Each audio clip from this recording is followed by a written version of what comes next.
est né en 2016. Pardon, en 1916.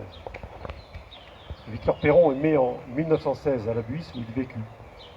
Manœuvre dans l'entreprise de travaux publics Sasser, il s'engagea dans la résistance.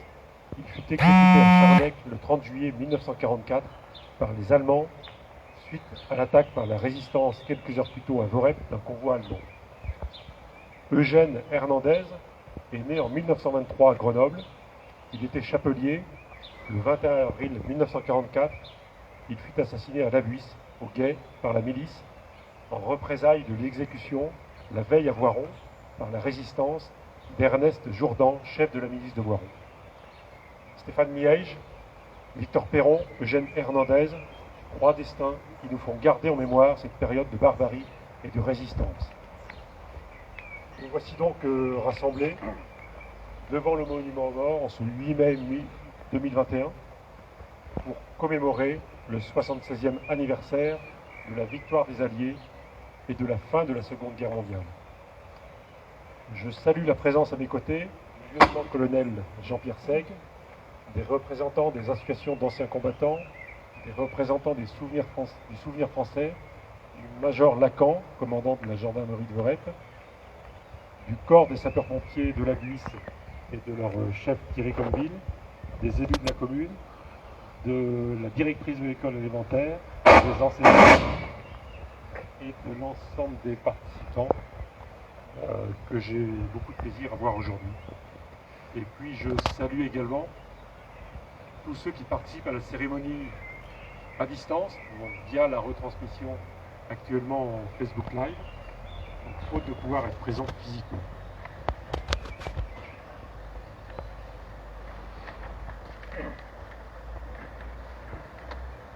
Et puis bien sûr le 8 mai prochain, c'est-à-dire dans un an, je suis convaincu que nous serons plus nombreux, on est déjà finalement assez nombreux aussi aujourd'hui et je m'en réjouis, mais l'année prochaine nous serons encore plus nombreux et il y aura les enfants des écoles avec Isabelle Thomasé, professeure de musique qui est excusée, avec l'ensemble des enseignants, avec les associations, je salue le comité des fêtes aujourd'hui, et avec la fanfare de Saint-Nicolas de Macherin que nous avons tous hâte de revoir.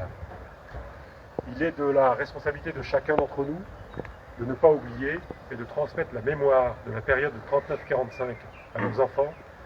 Il est de notre responsabilité de leur faire comprendre qu'aujourd'hui encore, la démocratie et les droits humains ne sont jamais acquis et que les valeurs d'égalité, de liberté et de fraternité doivent être toujours cultivées, entretenues et développées. J'ai plaisir à vous signaler la présence parmi nous de Madame Charrier et de Madame Gerbier, qui vous proposent donc des bleuets en échange d'un don, et les sommes collectées, vous le savez, sont destinées à aider les anciens combattants en difficulté et leurs familles. Donc merci pour cette initiative, encore aujourd'hui, malgré les conditions pas toujours faciles. Merci vraiment à tout le monde d'être là. Je vous propose maintenant qu'on écoute le message national de l'UFAC qui va nous lu. Alors, il faut que tu me rappelles ton prénom. Alix. Peut-être que je ne vais pas te donner le micro pour des raisons sanitaires, mais on va t'entendre. Donc, le 8 mai 1945, jour de la victoire, la France était présente aux côtés de ses alliés pour participer à la signature de l'acte qui consacrait solennellement la capitulation sans condition de l'Allemagne nazie. En ce 76e anniversaire de cette victoire qui marqua la fin de la guerre en Europe, rendons hommage à tous les soldats alliés et français de la métropole et des territoires d'outre-mer, aux volontaires de la résistance, à tous ceux qui sur terre, sur mer et dans les airs unirent leurs forces pour vaincre le fascisme et le nazisme.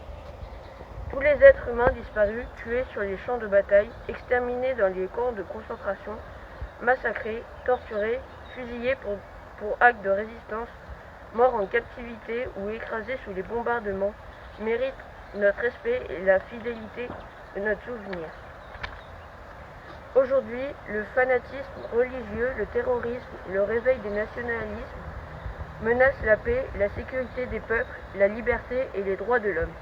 Aussi fidèles au souvenir de celles et ceux qui ont sacrifié leur vie pour un monde sans guerre et sans haine, l'Union française des associations de combattants et de victimes de guerre appelle tous nos citoyens à poursuivre le combat en faveur de la solidarité et de la paix.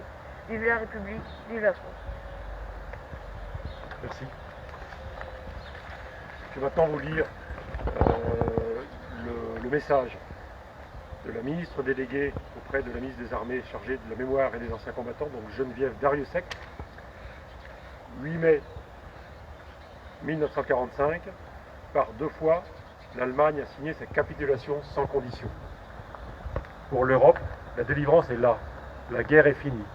Enfin, après tant de souffrances et de désolation, après tant d'espérance et de luttes acharnées, même les épreuves les plus douloureuses ont une fin, même les tempêtes les plus dévastatrices s'achèvent.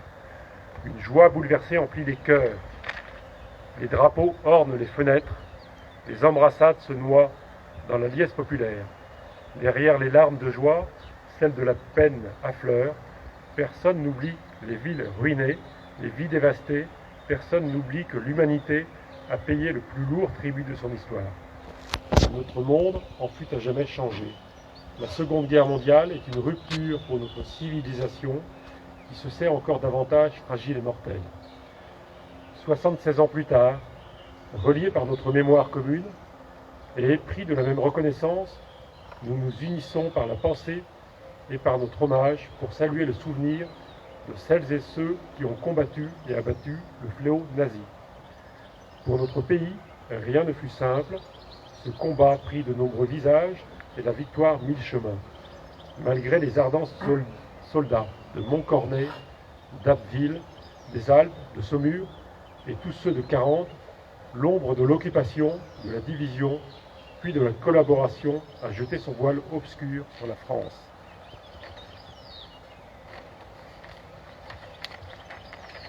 Il y a 80 ans, en 1941, les flambeaux de la résistance brillaient déjà, le flot du refus et de l'espérance montait, tandis que la répression forgeait son funeste souvenir à Châteaubriand, au camp de Souges ou au Mont-Valérien.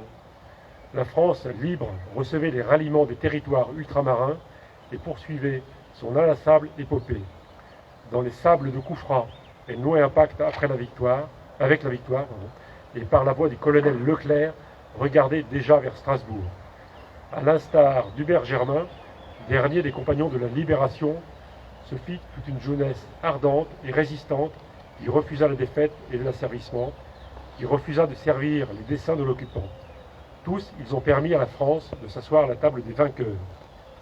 Cela fut rendu possible par le combat acharné des armées françaises et des armées alliées, par les forces françaises libres, qui jamais ne cessèrent la lutte, par le dévouement des résistants de l'intérieur, par chaque Française et Français qui a refusé l'abaissement de la France et la négation de ses valeurs. Notre gratitude demeure indéfectible. Entendons les mots de Malraux, un monde sans espoir est irrespirable. La victoire de 1945 est le succès de l'espérance, mais elle est aussi l'aube d'un nouvel effort collectif pour la reconstruction, pour la paix et pour l'Europe. Hier comme aujourd'hui, face aux épreuves et aux crises du temps, la nation française se tient debout, résiliente et espérante. Unie et solidaire, souvenons-nous de l'adversité surmontée et de la liberté reconquise.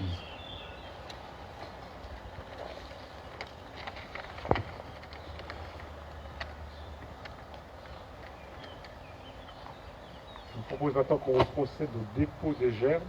Donc on va commencer par la gerbe du souvenir français. Ensemble, garde-vous.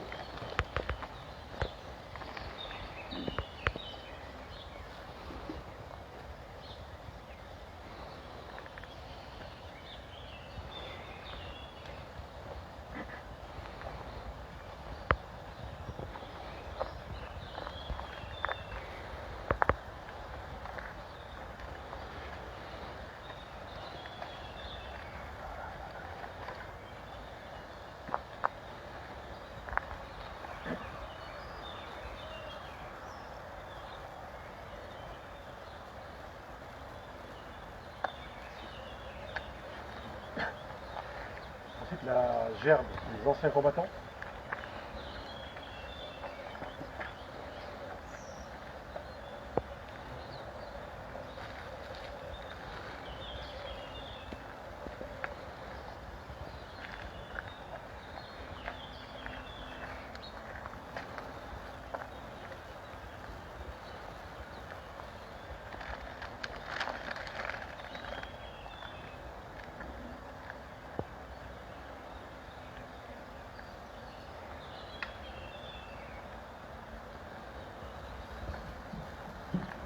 Machin, la gère de la municipalité, de Sylvain et Jean-Louis.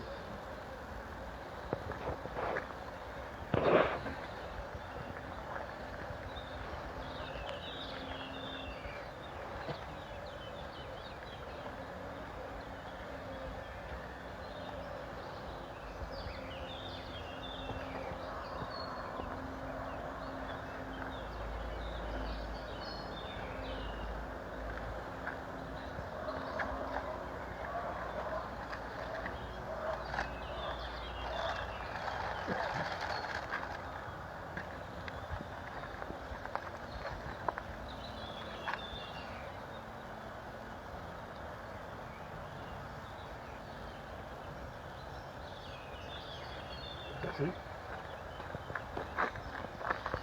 On va maintenant respecter une minute de silence.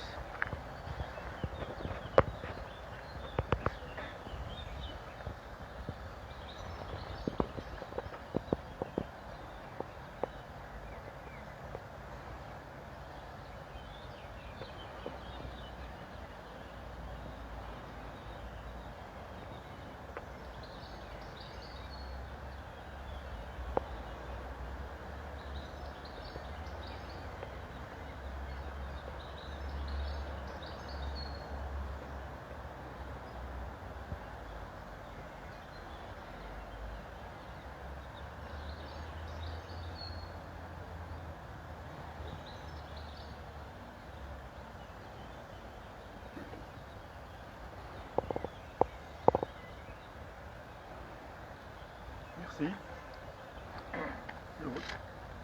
Nous n'avons pas aujourd'hui la fanfare Saint-Nicolas de Macherin, mais on a la sonorisation qui est déclenchée normalement par Thierry. Donc je propose qu'on entende la Marseillaise quand...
Thierry.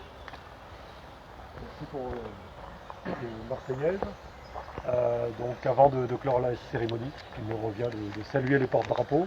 Donc nous n'allons pas pouvoir nous serrer la main, mais on pourra se faire le geste qui est possible maintenant avec le prince.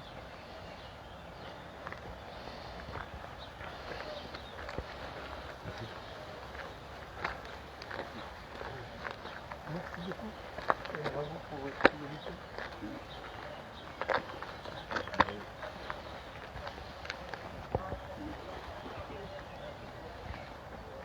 Merci à tous les participants aujourd'hui physiquement, puis merci à ceux qui nous suivent actuellement à distance. Donc on peut maintenant clore la cérémonie et mettre un sincère remerciement à tout le monde.